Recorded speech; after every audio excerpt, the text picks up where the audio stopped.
Hey, Anthony Moyles is with us. Anthony, good morning to you. How are you? Gentlemen, how are we?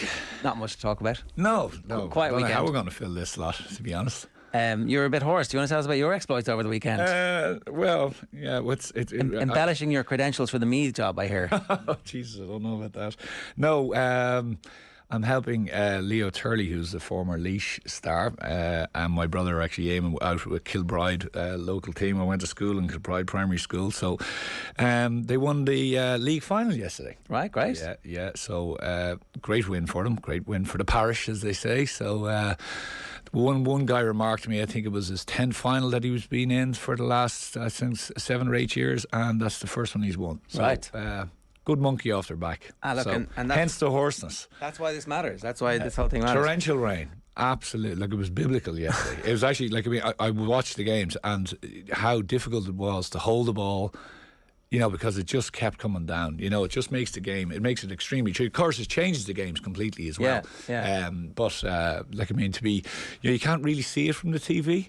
You know, in Croke Park, you just don't get that sense from it. But Jesus, it was, like, I mean, the weather didn't help, or did help, depending on the aspect. But yeah, that was hence my croaky voice. Yeah, apologies. The weather, we haven't talked about that at all. On like the games changed completely between full time and extra time. There was like a downpour. Yeah, exactly. Yeah, just before extra time in the first game kicked off, there was really bad downpour. Like, I got sunburnt and I almost got pneumonia yesterday. Like, it was one of those days. Lovely Irish holiday. Yeah, that is your typical summer. And that's the thing. That probably is the most challenging thing about it, is that the players know that it can change mid-game, or it can change from, you know, the Kerry lads walking out into the pitch at half-time of the first game. That pitch is totally different when they go back out onto it for their actual game. You know. Yeah. No, a complete difference. How do Galway feel now, like, and this week? What are their overriding? and they coldly analyse what's going on. What do they think? Well, they've issues which they need to analyse, and we've highlighted them during the year, which is the issues between the full back line and the goalkeeper, especially with anything at all of height that goes in there from 40 yards out. Yeah, like it's the ball bouncing. It's such a strange thing. I get the sense that with the way modern teams set up and all the different tactics and getting players back and I don't know if you do the old in training if there's much concentration on the high ball into the square anymore. You know, there used to be a lot of that. Like, I'll be honest with you, there was a lot of that. There was the whole aspect of, and we've seen it during the year. We saw it Kildare against Dublin, balls coming back off the post, players being lost, you know, cornerbacks, like, where is my corner forward? Next thing, bang, goal. We've seen numerous occasions of it. We've seen numerous occasions, obviously, of not specific goalkeepers being in goal, right? So even the bit of mayhem there is, can I trust him behind me? Because if you see the first one, Comer kind of calls the goalkeeper, kind of as if he's going to let it go, wants him to come get it, and then there's the confusion of it. Now look, it happens. It's a moment that can cause obviously mayhem. But Armagh obviously said to themselves, listen, there's a chink in the armour here. I'm surprised they didn't do it earlier, to be honest with you. I'm surprised they didn't try to throw a few in, even in the first half. And with Donaghy's experience on the sideline, like, he'd be saying, listen, we can work a few of these. He's obviously has loads of armoury where they obviously did them in Kerry, you know, how to get the ball in, when to get the ball in at those opportune times.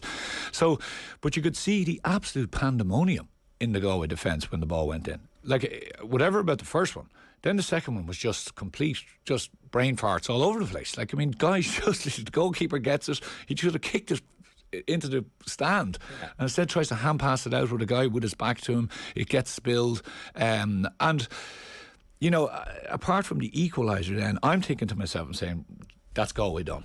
And then the row happens, and I'm like, actually, that's not Galway done. That's Galway now in the ascendancy here. Because straight away they're feeling aggrieved. They're feeling, you know, that the justice has gone against them here. So from a situation where they should have been down the dumps, Armagh full of pomp, full of enthusiasm, motivation to come out in the second, then Galway are now kind of looking at themselves, and obviously it switches. I do think they have an issue there, Ger. I do think they need to look at it. Kelly from full back, hopefully he will get back in, but they're not the biggest of a full back line. You know, they're not really dominant in that area. You know, they don't come and claim balls. There is a bit of a hesitancy, and I also think what they do, which is a very, very poor thing, a little bit of, I'm not saying it's fear, but a little bit of hesitancy comes into their game, and a bit of, well, we'll try to manage this out, and they drop back and they allow teams come at them. Well, we were just talking about this. So, in this season alone, there's loads of evidence of them coughing up late scores. Now, against Roscommon, it didn't. We were like, oh, that doesn't matter, but it does matter. It turns out that they adopt a style of play that invites the opposition on, and they're not good enough just yet to be able to do that. They're not Dublin, the 5-in-a-row Dublin team who were able to manage games out. So I don't know. Is the answer just keep pushing on? You have to keep pushing on. So if the character of the team or the personality of a team is that we are a front foot team that likes to pressure the ball, that likes to get the ball, control the ball, and do things that are, because Galway mix it up lovely. You know, they give me the traditional type of catch, kick, play. You know, lovely forwards, go at it. You know, be on the front foot, be out in front. You'd never look at them and go, oh, they're a controlling team. You'd never put control in the same breath. Say, if you just say top 3 attributes that Galway are, you'd never say, yeah, nice and controlled. You know, they'll grind you down. Galway don't do that. Galway either blitz you or, you know, things could go, the wagon could completely come off for themselves. So I think in those moments where they're trying to control the game, it's completely alien to them. They actually don't know. So what happens is, fear comes into your mindset, and instead of being out in front of a player, you now take a step back. Instead of a guy pushing up, he takes a step back, and we're kind of like, oh no, we're set here, you know, we're in a defensive shape. But all of a sudden there's holes everywhere. And when it's responsibility time, i.e. a high ball, well, I'm actually going to go climb that. It's me calling you, it's your ball, and you're like, and next thing, bang, someone comes in and gets a fist on it, or whatever it is. And there's been iterations of that over the years with teams who try to change their style, which I think is embedded in them for a long time. It's their unique character, you know, and I don't think Galway can do that. And Joyce needs to kind of say, it is difficult. Like when you're 7 points up now with 7 or 8 minutes to go, you're kind of thinking this is in the bag here, lads. We see it out. I was actually going to go out and cut the grass, and then I was like, I just better watch this just in case. Yeah, but as you say, Roscommon, this year it has happened. I'm sure if you were going back over tape, you would probably have seen that it has happened over the last number of years. So it's there, and it is something that they're going to. It happened against Mayo, didn't it? Yeah, like, I mean, to a degree late on, like Mayo had a late rally. Yes, flurry of points. Yeah. So you know, I'm sure they've spoken about it, and of course it could be the big massive elephant in the room, and they're kind of going, do we actually kind of really go at this situation? Do we try to find a way around it as a group of players and a management team, or do we deny it and do we kind of say it's not really there and we're okay? I think you're better off grasping it and saying, listen, okay, this is what we're going to do to get around this. And personally, I think the way to do it is that they have to up the work rate even in those 7 or last. Like, I mean, kind of a la Dublin in their pomp, those last 15 minutes Dublin killed you. Like any team that was even neck and neck, the 15 minutes or 12 minutes to go, bang, next thing. And even coming into nearly extra time, you were like, we're actually still on a point or two in this. Next thing you're beaten by 6. And you're kind of going, how did that happen? So they never retreated. They actually, as a matter of fact, went for the jugular completely. That's the negatives, right? The positives are that a bunch of players who were their kind of second tier of players are now actually genuine first tier players, and that some of their first tier players can improve. Like Shane Walsh gave a very Shane Walsh performance where moments of absolute brilliance, obviously clearly targeted, took a kick to the Achilles in the first half, which, you know, and then kicked the free with the injured ankle. You're like, well, Jesus, that's anyway, so maybe he'll be fully fit the next time, and maybe he won't get targeted as ruthlessly. I mean, of course he will get as ruthlessly targeted in the next game, and it may well be Chrissy McKay who he's playing, who has been the best man marker in the country this year.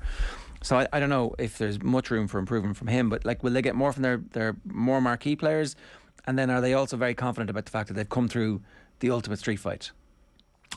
I think if your marquee players are doing just what you said they'll do, i.e. they're a little bit over break even. In other words, they're doing at their high level and they're staying at that. You don't want them having obviously stinkers, but then it is a time, and often in games which have massive importance, such as the games at the weekend, it is the B squad. It's the guys who aren't the household names that pull it out of the bag for you and come and actually take the game by the scruff of the neck. Midfielder's name has slipped my mind. McDade. Like the goal, if you watch his movement on the goal, prior to even getting the ball. He's up around the far forward line.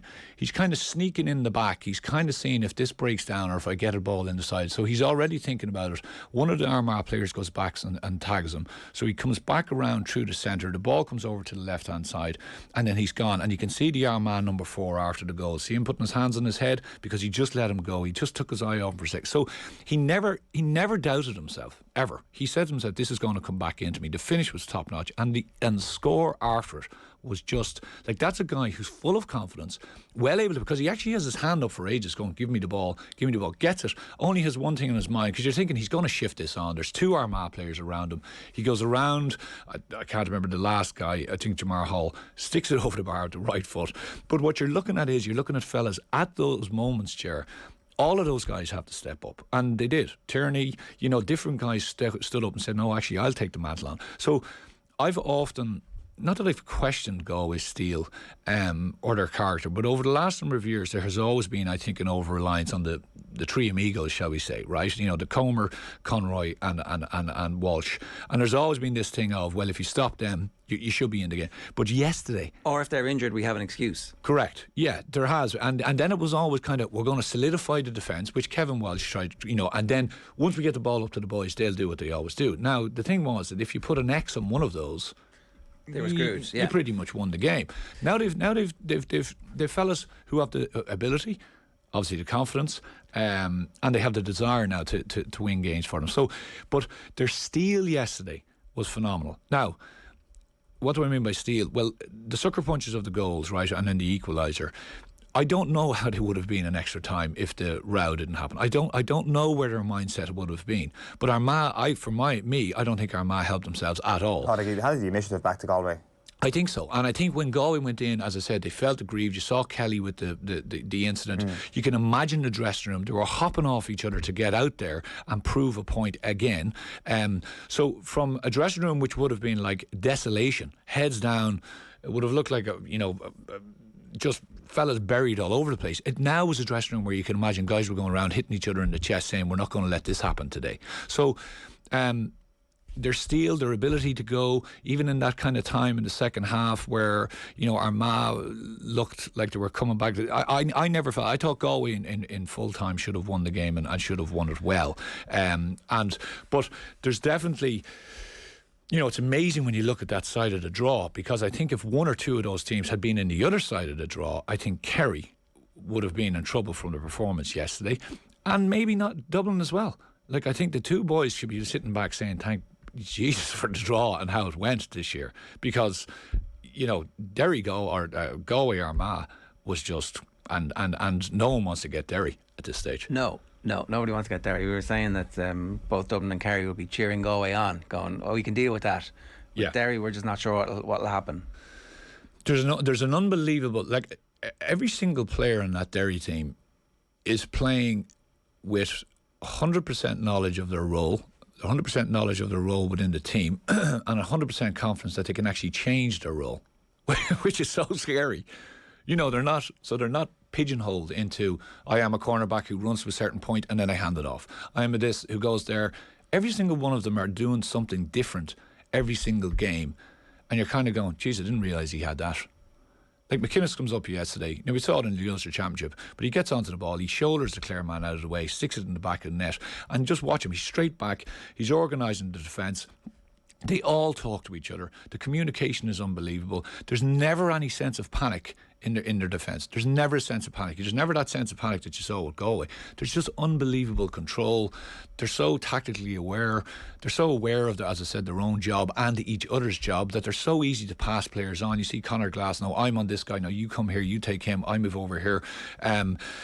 So, like, Clare weren't great. Okay, there was a bit of a feel of a kind of a challenge match feel at the start, because Clare just couldn't lay a glove on them.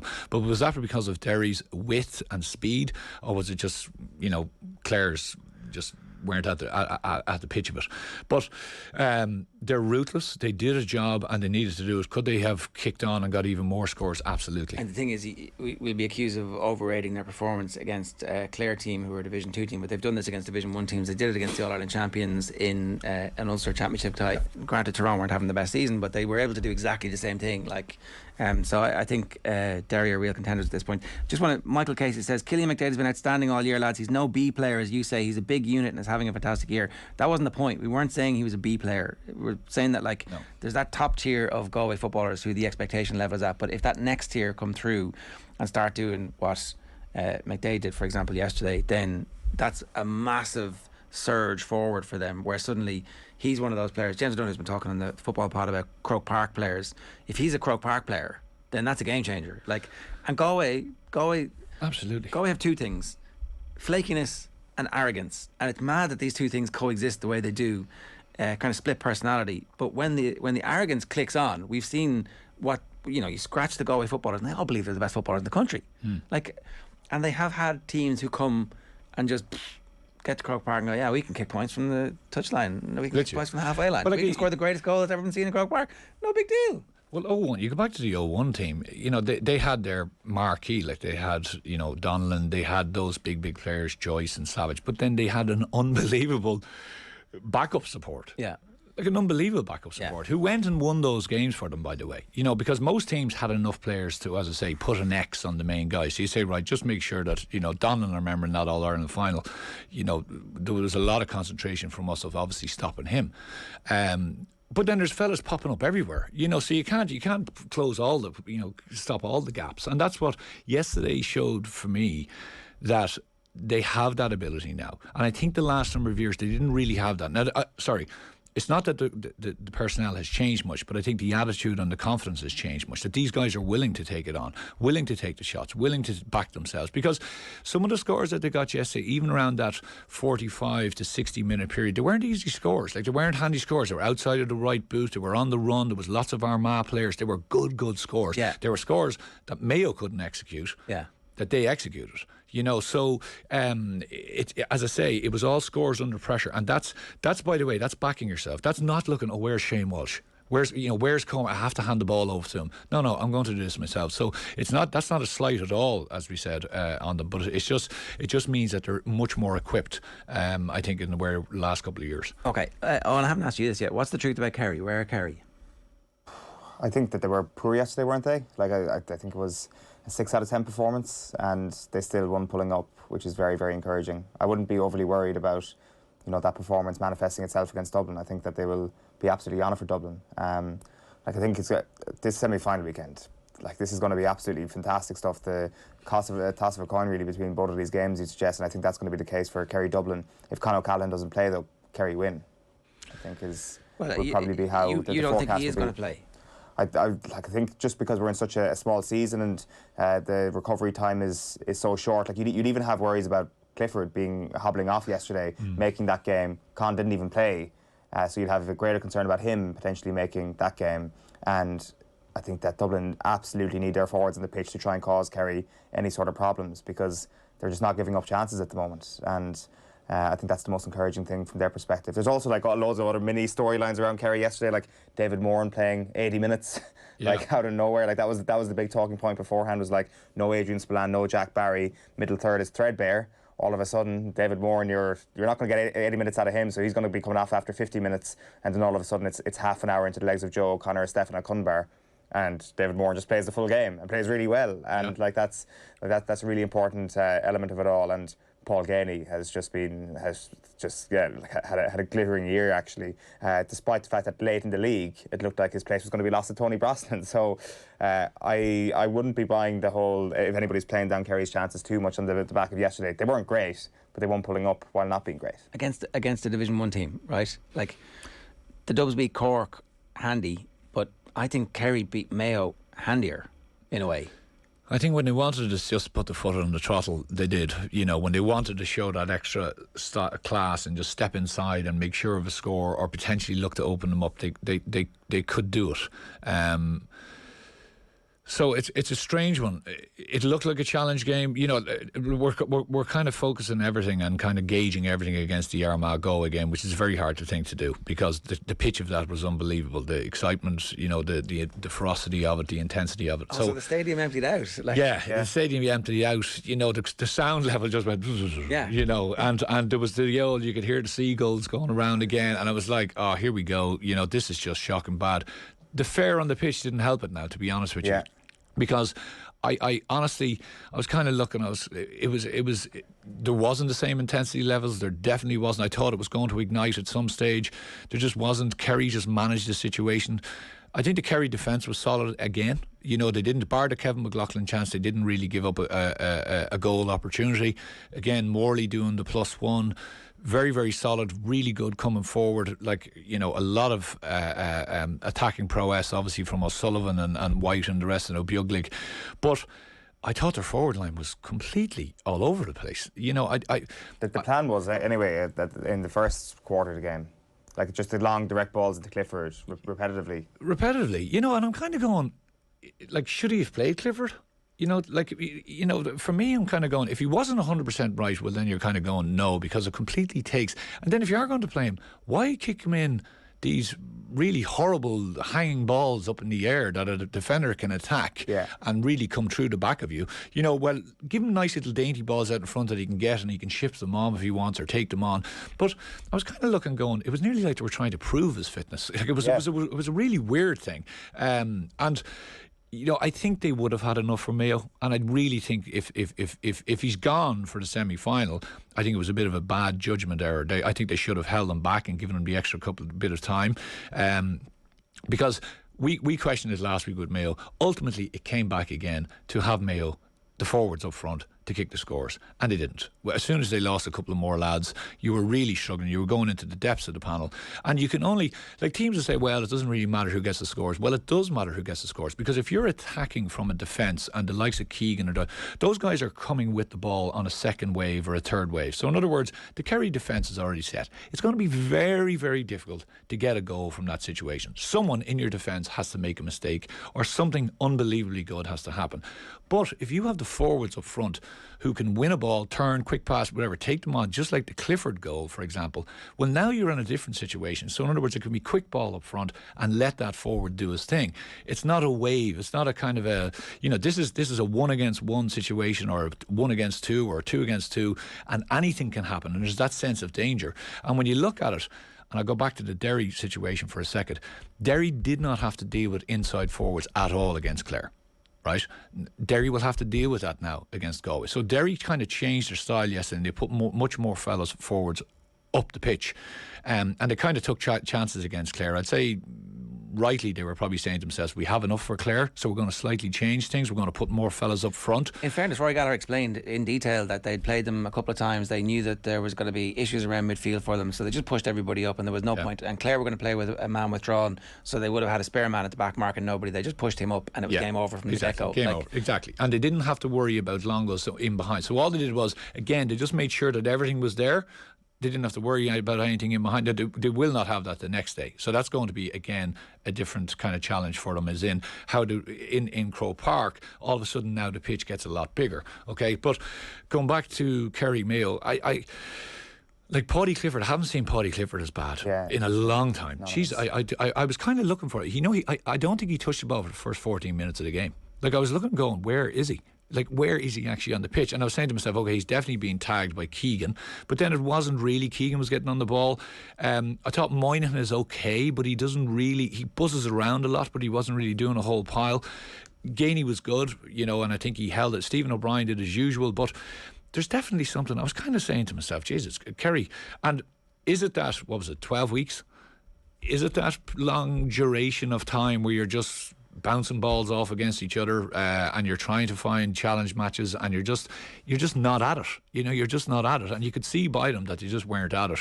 And fortunately for them, I think they're coming in against a team who really just weren't at it either. Now, both of them will raise their game, of course, for each other, but I think they're still blessed that they haven't met one on the other side. Yeah, because the other teams, for me, are in fifth gear, full throttle.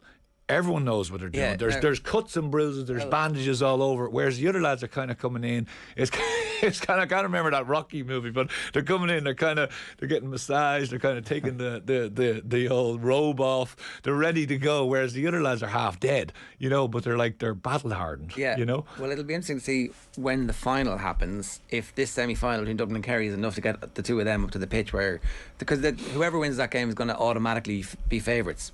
just through the weight of history and with everything. But actually, maybe the right thing to do is to come through the battle hardened path.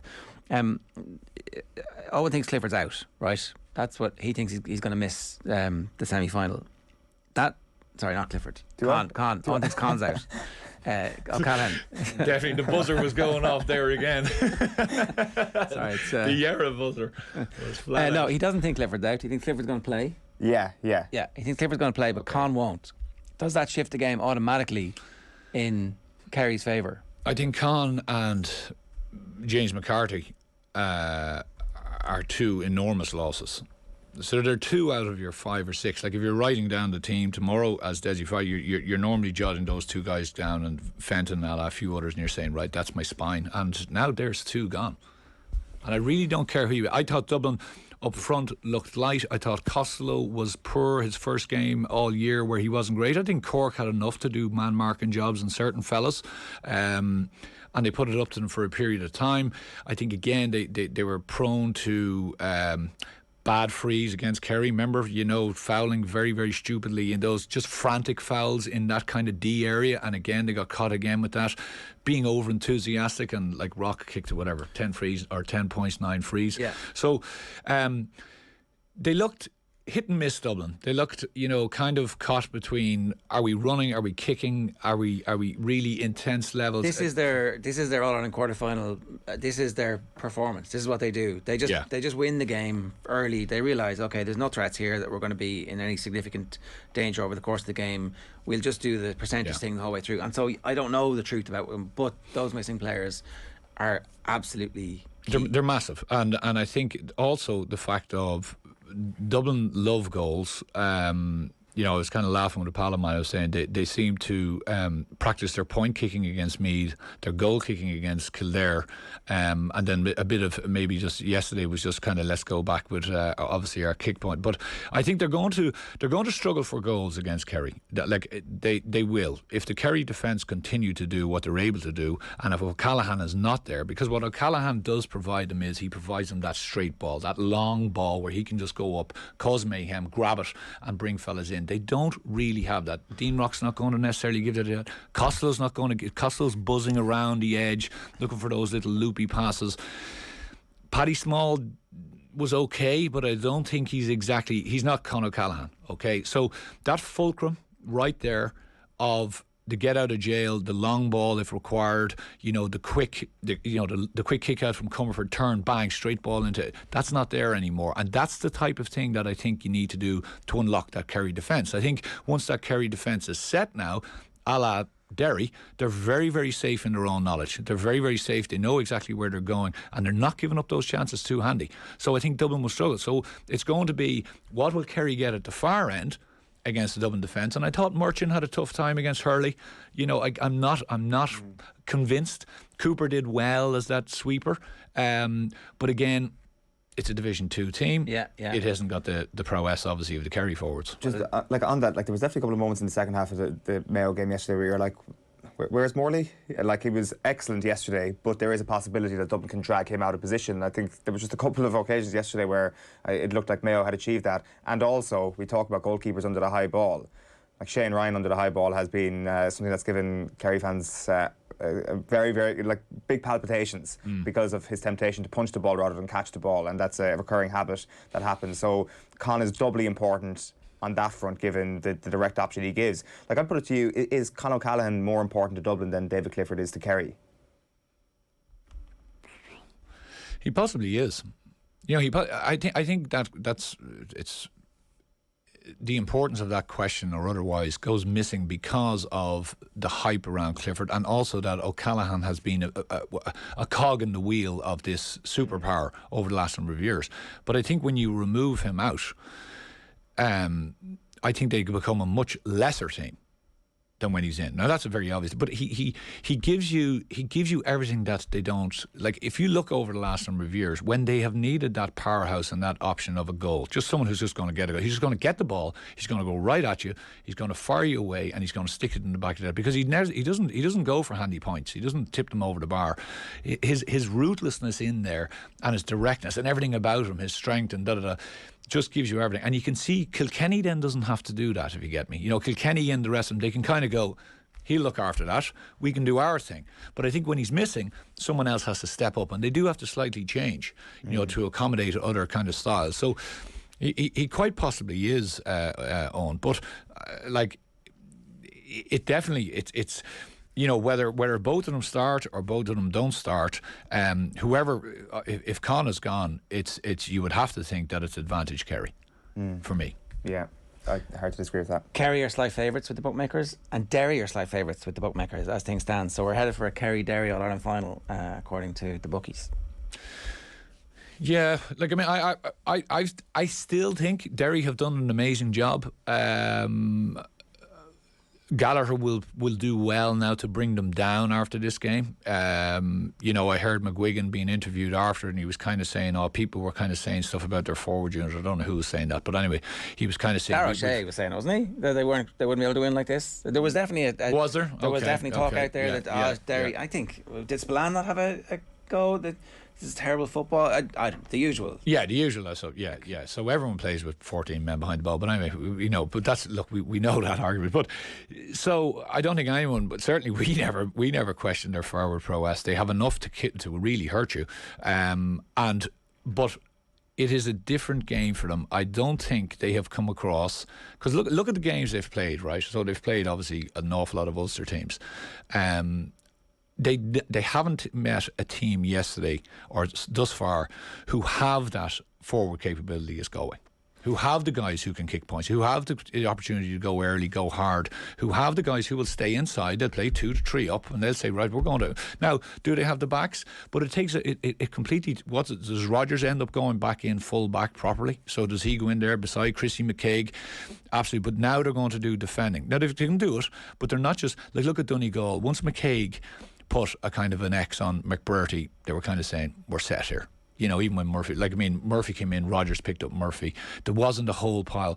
Galway are different ones now. You know, you're putting fires out all over the place. That half back line that they have are going to do a lot less going forward. They're going to do more stuff going back towards their own goal. So it's a different proposition for them. We unusually on the show haven't spent all our time talking about Mayo with you.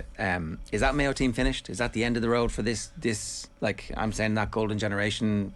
There was the bang of that England getting hammered by Germany when they couldn't quite work out how to make Steven Gerrard and Frank Lampard play together, and they never did, and that was the end. And this felt like an end, like a full stop.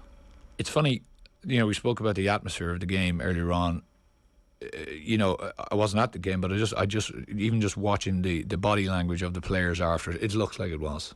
It's funny, you know, you can sometimes in a team, you know, there's just a kind of a natural end to it. You know, I think Horan even has probably, if he was being really honest, which he obviously will be over the next while, I think he'd say to himself, I've it's a new voice.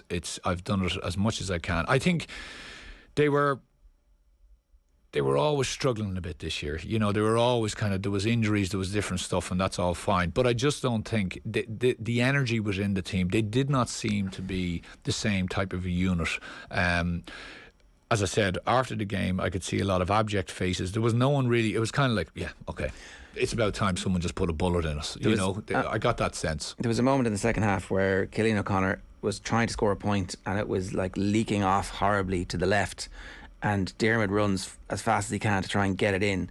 And last year in the All-Ireland semi-final, he made that incredible thing that got the whole crowd, he's got the ball in. Yeah. Couldn't keep it in this year. It was just like they didn't have the same sense of mission or whatever about the team this year that they had last year, and that might just be an All-Ireland final defeat hangover, where you realise that, like, if the penalty goes the other side of the post, we're the ones who get that little bit of dander up and away we go. I don't know, it's like, it's hard for anybody to come back from an All-Ireland defeat like that. I think it is, and I think, you know, there's a lot of fellas with mileage on the clock there. You know, you look at McLaughlin, O'Shea, Keegan, there's fellas with big miles on the clock over the last kind of 7, 8, 9, 10 years. I think, you know, it's probably time for a new breed, and I mean that in every sense, both player wise, management wise. I think it's time for some new ideas. I think there's probably rumblings. I think they feel that you know, there's a change required, as in the style of play that they have. I don't necessarily agree with that, but what I just feel is that it is you could sense from it that they kind of once the shots started to go awry, there was no, if you look at even some of the scores that they missed, it was all very individual stuff. There was no kind of real sense of interplay. There was no kind of real sense of a team here really striving for, and there was no even kind of like, come on, fellas going over and trying to G each other, but it was like, oh, another wide. It was just, there was a total feeling of inevitability. And there shouldn't have been, by the way, because they had enough chances in that second half. They'd more than enough of the ball. They'd more than enough chances. But there just was. Can you fix that, though? Can you fix it? Because it doesn't, like, we've been watching Mayo kick wides all our lives. Yeah. Can you fix it? Yes, you can fix it.